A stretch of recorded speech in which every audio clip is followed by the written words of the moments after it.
안녕하세요. 다시 찾아와 주신 여러분을 환영합니다. 왜 하필 윤석열 탄핵 심판 전날 김건희 측근으로 알려진 검사 출신 한 사람이 이재명 당시 야당 대표의 테러 사건을 커터칼 미수로 둔갑시키는 보고서를 작성했을까요? 단순한 행정 오해라는 시각이 있습니다. 근데 이걸 단순한 오해로 설명하기엔 같은 4월 3일에 너무 많은 톱니바퀴가 동시에 돌아갔어요. 보고서가 만들어지고 5월에는 그 보고서를 근거로 누군가가 국무총리실에 이재명 대표 경호 등급을 낮추자는 입장을 전달하려 합니다. 자, 그럼 왜 하필 4월 3일이었을까요?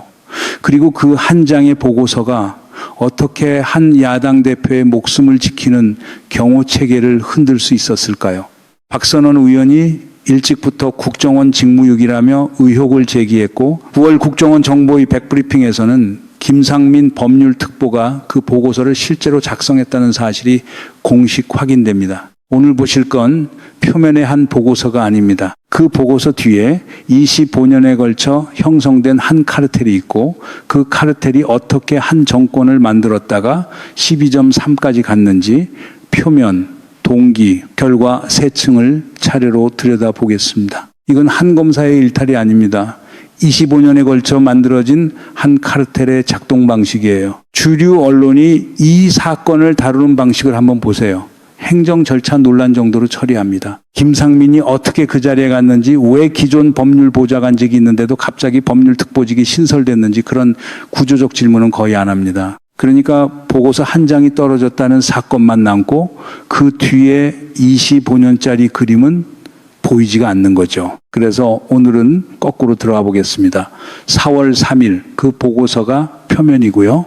그 밑에 김충식, 최은순, 정대택 사건의 검사들로 이어지는 동기의 층이 있고요. 가장 밑에는 12.3 비상계엄과 언론 침묵이라는 결과의 층이 있습니다. 한 층씩 내려가면서 보여드릴게요. 자, 먼저 표면입니다. 사실관계부터 정확하게 짚고 가겠습니다. 2024년 1월 2일 부산에서 당시 더불어민주당 대표였던 이재명이 피습됩니다. 흉기는 등산용 나이프였고요. 대법원이 정치적 목적의 피습이라고 확정합니다. 이 부분은 이미 사법적으로 결론이 난 사안이에요. 그런데 이상한 게 하나 있어요. 사건 직후 황당한 여론이 만들어집니다. 상식적으로 야당 대표가 칼에 찔렸으면 동정 여론이 생겨야 정상인데 비아냥거리는 정도의 여론이 어느 순간부터 슬그머니 같이 올라옵니다. 그리고 부산에서 서울로 헬기 이송하는 과정에서 대한의사협회장이 이재명 대표를 고발하는 황당한 성명까지 발표돼요. 동정 여론 차단과 책임 회피 프레임이 한쪽에서 동시에 가동된 패턴이 보이는 거죠. 그런데 1년 뒤인 2025년 4월 3일 윤석열 대통령 탄핵 심판 선고가 떨어지기 바로 전날입니다. 다음 날인 4월 4일에 헌법재판소가 8대 0 만장일치로 탄핵 인용을 선고하는데요. 이날 국정원 김상민 법률특보가 한 장의 보고서를 작성합니다. 내용이 뭐냐? 피습에 사용된 흉기를 사무용 커터칼로 표현하고 테러에 해당하지 않으며 테러로 지정할 실익이 없다는 내용이에요. 이게 끝이 아닙니다. 한 달 뒤인 5월 이 보고서를 근거로 국무총리실에 이재명 사건은 테러가 아니다라는 입장이 전달되려 합니다. 그러면서 이재명 대표 경호 등급을 낮추자는 흐름이 같이 움직였다는 의혹이 함께 제기돼요. 박선원 의원이 일찍부터 이걸 짚었습니다. 박 의원은 국정원 출신이에요. 국정원에는 법적 판단을 하는 기획조정실 법무팀이 따로 있는데 왜 이런 일처리가 이상하게 흘러갔느냐는 지적을 분명하게 합니다. 9월 2일 국정원 정보위 전체 회의 백브리핑에서 국정원이 공식 확인합니다. 김상민 법률특보가 그 보고서를 작성한 게 맞다고요. 그리고 2025년 3월 초에 총리실에서 테러 지정 여부를 질의했을 때 당시 오호령 국정원 1차장이 대테러부서와 기조실 법률부서만이 아니라 김상민 특보에게도 자문을 구하라고 지시했다는 사실까지 드러납니다. 자, 그러면 김상민이라는 인물을 한번 보겠습니다. 검사 출신이고 김건희 측근으로 알려진 인물입니다. 2014년 총선 때 창원 의창 출마를 시도했는데 컷오프 됐어요. 같은 시기 현직 검사 신분으로 출판 기념회를 여는 등 사유로 정직 3개월 징계까지 받습니다.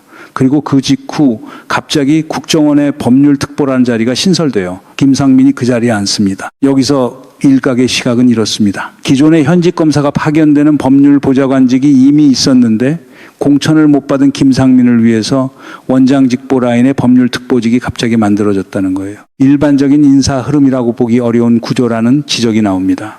자, 그러면 다시 묻겠습니다. 대법원이 정치적 목적의 피습이라고 확정한 사건을 1년 뒤에 커터칼 미수로 둔갑시키는 보고서가 왜 하필 윤석열 탄핵 선고 전날에 나왔을까요?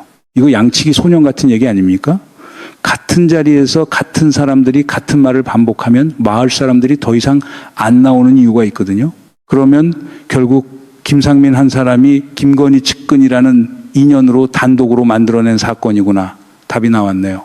여기서 끝내고 싶습니다. 그런데 한 가지 놓치면 안 되는 게 있어요. 김상민이 어떻게 그 자리에 갔는가, 그 메커니즘이 진짜 문제거든요. 같은 8월에 또 하나의 녹취가 세상에 알려집니다. 열린공감TV를 통해 공개된 녹취인데요. 김충식의 동거녀가 지인과 나눈 대화입니다. 내용이 진짜 충격적이에요. 사람을 모집해서 죽이려 했다. 그래서 조사를 안 한다는 취지의 발언이 담겨 있습니다. 이 녹취 내용 자체의 진위는 특검이 가려야 할 사안입니다. 지인에게 한사적 발언이고 전후 맥락 검증이 필요한 부분도 분명히 있어요. 다만 한 가지는 분명합니다. 8월 11일에 국회에서 김충식 특검법이 발의됐다는 사실이고요.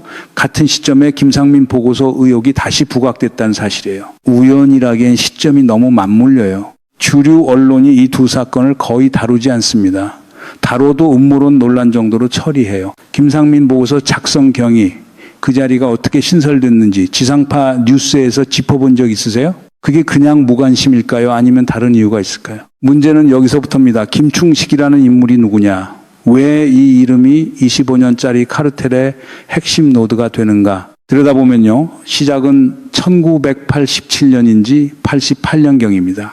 최은순 씨의 첫 남편이 사망해요. 송파 석촌 사거리에 노른자 땅이 하나 있었는데 그게 8억에 매각됩니다. 그런데 상속을 받으면 상속세가 컸겠죠. 그래서 사망 신고를 며칠 미루고 남편 명의 그대로 그 사이에 매각이 이루어졌다는 의혹이 정대택 선생이 오랫동안 제기해온 부분입니다. 이 작업을 도운 사람이 남편의 친구였던 부동산 업자였고요. 최은순 씨는 그 사람과 동거를 시작합니다. 몇 년 뒤에 다시 김충식으로 갈아탔다는 거예요. 그때부터 김충식이라는 이름이 최은순이 개입했다는 이권 사건에 반복해서 등장합니다. 노덕봉 추모공원 사건이 한 축이고요. 정대택 사건이 한 축이고 양평 공공지구 아파트 인허가 비리 의혹이 또 한 축입니다. 90년대 중반에는 미시령 휴게소 경락에도 둘이 같이 들어갔다는 얘기가 있어요. 그때 충산업이라는 회사가 있었는데 모래 골재 채취를 하던 회사였습니다. 충자와 은자, 즉 김충식과 최은순 이름을 따서 만든 회사라는 거예요. 이름 자체가 둘의 관계를 그대로 박아놓은 셈입니다. 그 뒤에 방주산업이라는 이름의 회사가 또 등장하는데 이게 지금 ES 인베스트먼트의 전신이거든요.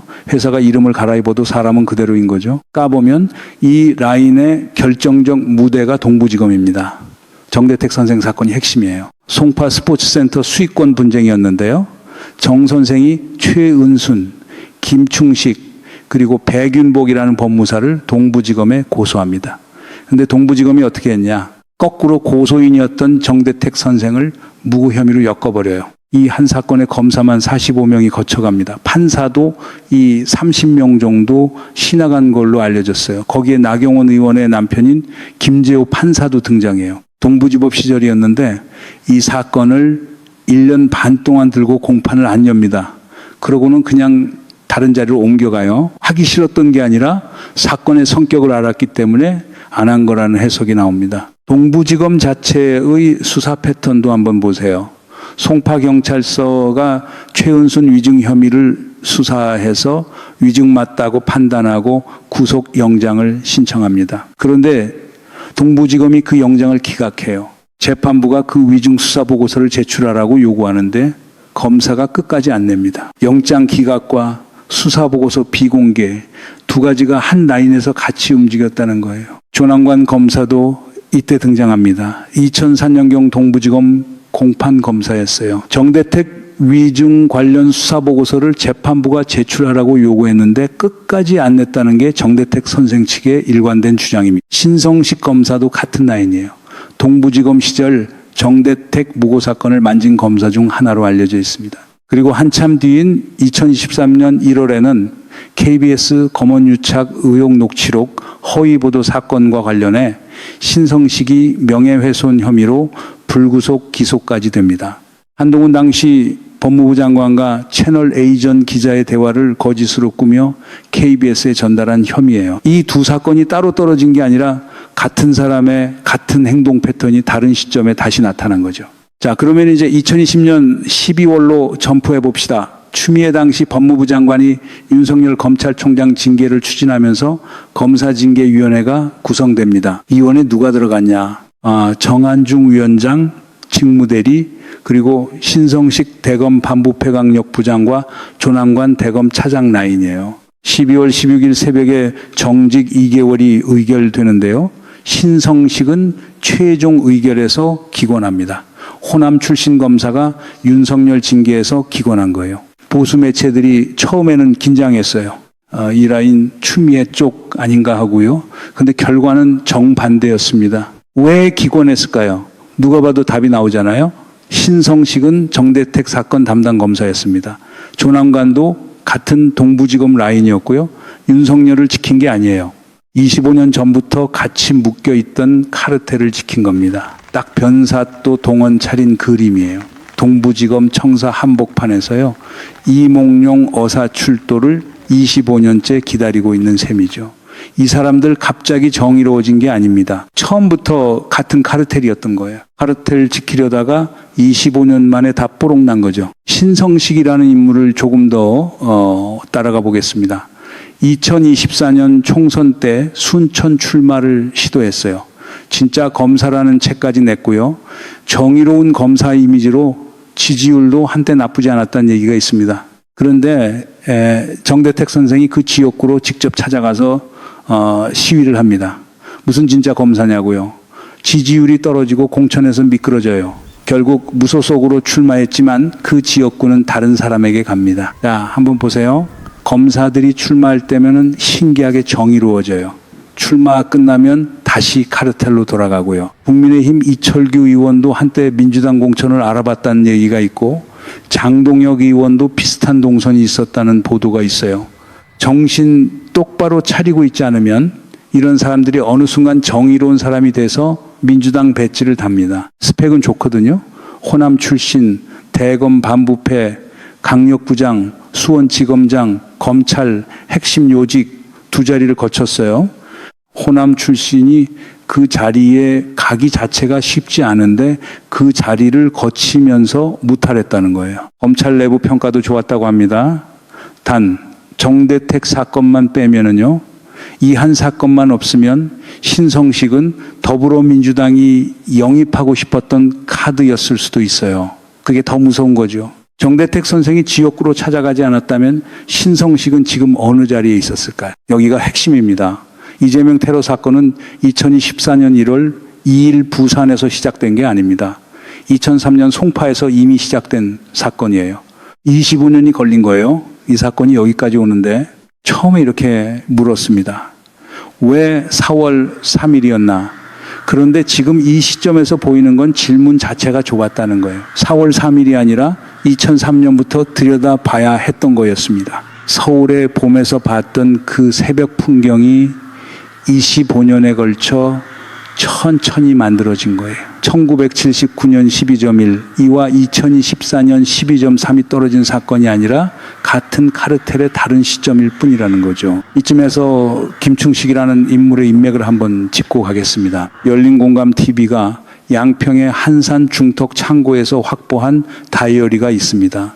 본인이 처분하라고 시킨 것이 제대로 처분되지 않고 남았다는 자료인데요. 거기 등장하는 이름들이 만만치 않습니다. 이철규 전 국민의힘 사무총장 이름이 나오고요.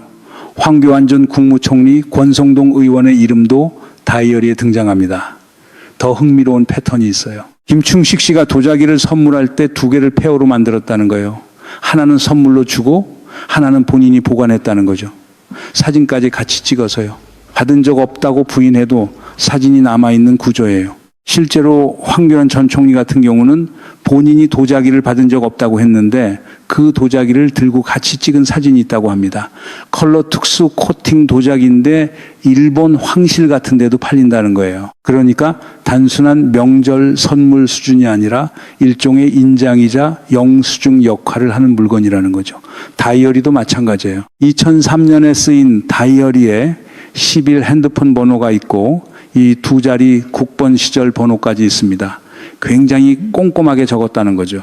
사람을 만나면 기록을 남기는 패턴, 도자기는 폐허로 만들어 사진까지 찍는 패턴, 이게 한 사람의 영업 방식인 겁니다. 여기서 가장 무거운 이름이 하나 나옵니다. 노상원, 12.3 비상계엄 수사이단의 핵심 인물로 거론된 그 노상원입니다. 다이어리에 그 이름이 나왔다는 보도가 있어요. 이 부분은 본인 입장 확인이 필요한 사안이고 특검이 가려야 할 영역이라는 점을 분명히 합니다. 자, 그러면 그림이 어떻게 됩니까? 25년 전 송파에서 시작된 동부지검 라인이 점점 커지고 윤석열을 검찰총장에서 대통령까지 끌어올리고 거기서 끝난 게 아니라 12.3 비상계엄 시도까지 이어졌다는 거예요. 한 카르텔이 한 국가의 운명까지 흔드는 단계에 도달한 거죠. 이게 단순한 가설이 아닙니다.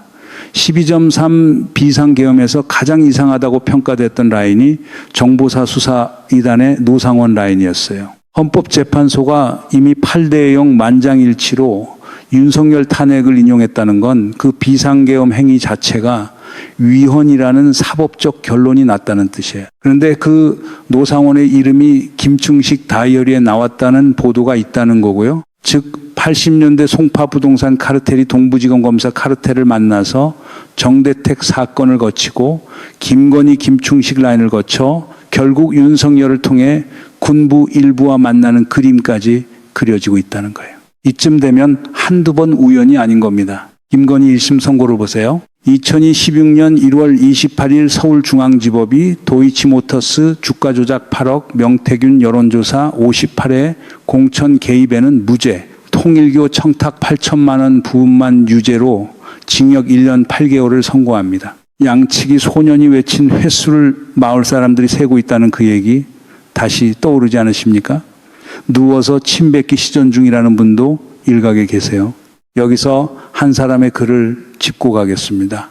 한겨레 이재성 논설위원이 2020 본년 8월 11일에 쓴 칼럼이에요. 핵심 진단이 이렇습니다. 정대택 사건의 본질은 김건희가 줄리냐 아니냐의 문제가 아니라 가해자와 피해자가 뒤바뀐 법조 비리였다는 데 있다는 거예요. 줄리 의혹의 성형 논란이 얹히면서 여성 혐오 프레임에 갇혀버렸고 말초적 이슈로 소비되는 동안 공적 의제가 되지 못했다는 진단입니다. 이재성 위원은 그 대가가 윤석열의 대통령 당선이었다고 적었어요. 그리고 이 논설에서 한 가지 더 중요한 부분이 있어요. 정대택의 피눈물 나는 사연을 처음 세상에 알린 것은 유튜브 기반의 신생 매체와 인터넷 언론의 취재였다는 지적입니다. 기성 언론은 사실상 침묵했다는 거예요. 기성 언론이 적극적으로 사실을 검증하고 방향을 제대로 잡았다면 역사가 달라졌을 거라는 결론까지 나옵니다. 한겨레 논설위원이 직접 자기 진영을 포함해서 자성하는 글이라는 점이 의미가 있어요. 그러면 기성 언론은 이 사안을 알았을까요? 답이 있습니다. MBC 출신 장인수 기자가 공개적으로 증언했어요. 윤석열 후보 시절부터 검사비리 발제를 끊임없이 했는데 어느 순간 더 이상 검사비리는 발제하지 말아라. 정대택 만나지 말아라. 취재 금지 지시가 내려왔다는 겁니다. 장인수 기자는 자기가 정대택 사건과 노덕봉 추모공원 사건을 대한민국에서 가장 열심히 취재한 기자 중 한 명이었다고 합니다. 그런데 기사는 거의 못 썼다는 거예요. 끊임없이 발제를 올렸는데 어느 시점부터 위에서 막혔다는 겁니다. 그 정의롭다고 평가받던 MBC조차도 잘 나가는 특수부 검사들을 윤석열을 상대로 검증하지는 않았다는 거예요. 그 결과가 김건희, 최은순, 김충식 라인이 안전지대에서 권력을 집권하는 그림이었다는 회고입니다. 여러분이 그동안 왜 이게 이렇게 조용했지 하고 느끼셨던 그 감각 정확했던 거예요. MBC 안에서도 그랬다잖아요. 도둑이 재발저리는 모양새입니다. 안 다루는 게 답이라고 판단한 거죠. 자, 2025년 8월 11일에 국회에서 김충식 특검법이 발의됐습니다. 이 15년에 걸쳐 만들어진 카르텔이 처음으로 정면에서 다뤄지는 국면이에요. 같은 8월 29일에는 김건희 본인이 도이치모터스, 명태균 통일교 청탁 혐의로 구속 기소됐고요. 2026년 1월 28일 1심 선고가 났습니다. 김상민 보고서 의혹은 아직 별도 수사 트랙으로 살아있어요. 그런데 묻습니다. 특검 하나로 이 25년짜리 그림이 다 풀릴까요? 정대택 사건처럼 검사 사시 보명이 묶여있는 구조를 검찰 카르텔이라는 같은 시스템 안에서 다 풀어낼 수 있을까요? 아니면 또 다른 신성식, 또 다른 조남관, 또 다른 김상민이 어딘가에서 이미 잘하고 있는 걸까요? 지금 추진되고 있는 사법개혁의 진짜 무게가 이 지점에서 결정됩니다. 한 정권을 만든 카르텔이 다음 카르텔을 또 만들어내지 못하도록 시스템 자체를 뜯어내는 작업이거든요. 이 흐름이 어디까지 가는지 같이 추적하고 싶으시다면 구독과 알림 설정 부탁드립니다.